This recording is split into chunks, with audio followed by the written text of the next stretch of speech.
Alors, imaginez un instant que le cerveau a ses propres lignes directes avec le monde extérieur. Ouais, des sortes de câbles super spéciaux qui lui permettent de tout capter. Sentir, voir, bouger et de réagir, mais en temps réel. Et du coup, observer comment ces lignes fonctionnent, eh bien c'est un peu comme jouer le détective pour voir ce qui se trame à l'intérieur. La vraie question, c'est comment le cerveau, qui est quand même bien à l'abri dans notre crâne, fait-il pour interagir de façon aussi intime, aussi directe avec tout ce qui nous entoure? Eh bien la réponse, elle se trouve dans un ensemble de structures nerveuses absolument fascinantes. Et les voilà justement les protagonistes de notre enquête, les 12 paires de nerfs crâniens. On peut bien les voir ici, ils sont numérotés en chiffres romains de I à 12. Ça va du nerf olfactif pour l'odorat jusqu'au grand hypoglosse qui s'occupe de la langue. Ce qui est génial avec eux, c'est que contrairement à tous les autres nerfs qui partent de la moelle épinière, eux, ce sont des VIP. Ils sortent directement de la base du cerveau, de ce qu'on appelle le tronc cérébral, qu'on voit très bien sur le schéma. Bon, attention, ces 12 paires de nerfs, elles ne font pas toutes la même chose, loin de là. Chacune a sa spécialité, un peu comme une équipe d'experts surentraînés. Allez, on va voir un peu comment tout ça s'organise. En gros, on peut les ranger dans 3 équipes. D'abord, il y a les sensoriels, c'est nos informateurs. Ils sont là pour capter les infos, l'odorat, la vue, l'ouïe, et hop, ils envoient tout au cerveau. Ensuite, on a les moteurs. Eux, ce sont les exécutants. Le cerveau donne un ordre et c'est eux qui le transmettent. Par exemple, pour bouger les yeux, ce sont les nerfs 3, 4 et 6 qui s'en chargent. Et puis, il y a les mixtes. Eux, c'est les couteaux suisses du système. Ils font les deux à la fois. Le nerf facial, le numéro 7 par exemple, il nous permet de sourire, ça c'est le côté moteur, tout en nous faisant sentir le goût du sucre sur la langue. Ça, c'est le côté sensoriel. Plutôt malin, non? Allez, c'est parti pour notre enquête. Premier indice, sur la table. L'odorat. Un sens qu'on oublie souvent, mais qui est en fait une véritable fenêtre ouverte sur la santé du tout premier nerf crânien. Le mot à retenir ici, c'est anosmie. Ça veut tout simplement dire la perte de l'odorat, partielle ou totale. En consultation, le test est super simple. On demande à la personne de reconnaître des odeurs qu'on connaît tous, genre du savon, du café, en bouchant une narine puis l'autre. Et si ça coince, eh bien ça peut être un signe qui nous met sur une piste très intéressante. Alors, qu'est-ce que ça peut bien vouloir dire de ne plus rien sentir? Bon, ça peut être un truc tout bête, comme un gros rhume.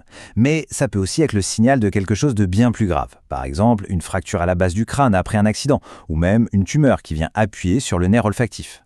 C'est là qu'on voit toute la puissance de ces petites observations. On part d'un simple test d'odorat et on peut aboutir à des diagnostics très sérieux. On continue l'enquête. Deuxième indice, la vision. Et là, attention, on monte d'un cran en complexité. Le chemin que prend l'information visuelle, celui du nerf optique, est super long et un peu tortueux. Mais c'est justement ça qui est génial, parce que cette complexité, elle est pleine d'informations pour nous. Le parcours de l'info visuelle, c'est une vraie odyssée. Ça part de l'œil, ça traverse une bonne partie du cerveau pour arriver tout à l'arrière, dans le lobe occipital. Et comme ce trajet est super long et super précis, l'endroit exact où il y a un problème va changer le symptôme d'une façon très spécifique. Pour un neurologue, c'est un peu comme avoir un GPS intégré pour localiser une panne.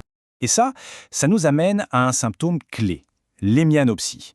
Derrière ce mot un peu compliqué, il y a une idée simple, c'est la perte de la moitié du champ de vision. Et quand un médecin repère ça, c'est une grosse alerte. Ça veut dire qu'il y a une lésion quelque part sur le grand trajet des voies optiques. Et là, ce schéma, il illustre ça parfaitement. C'est vraiment le principe de la carte au trésor. Selon la forme de ce qu'on ne voit plus, on peut deviner où est le problème.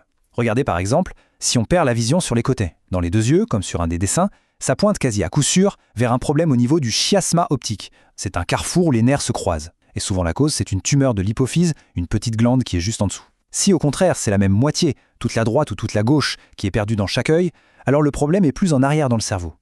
La vision devient une carte routière du cerveau, c'est incroyable.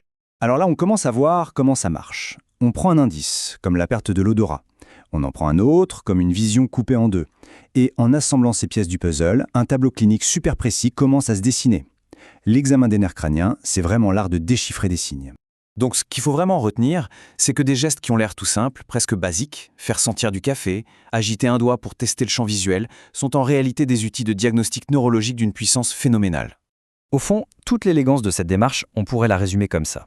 En observant simplement comment une personne voit, sent ou bouge son visage, un médecin peut littéralement voir à l'intérieur et évaluer la santé du cerveau. C'est ça, la magie de l'interprétation des signes cliniques. Et ça nous laisse avec une question assez vertigineuse, non?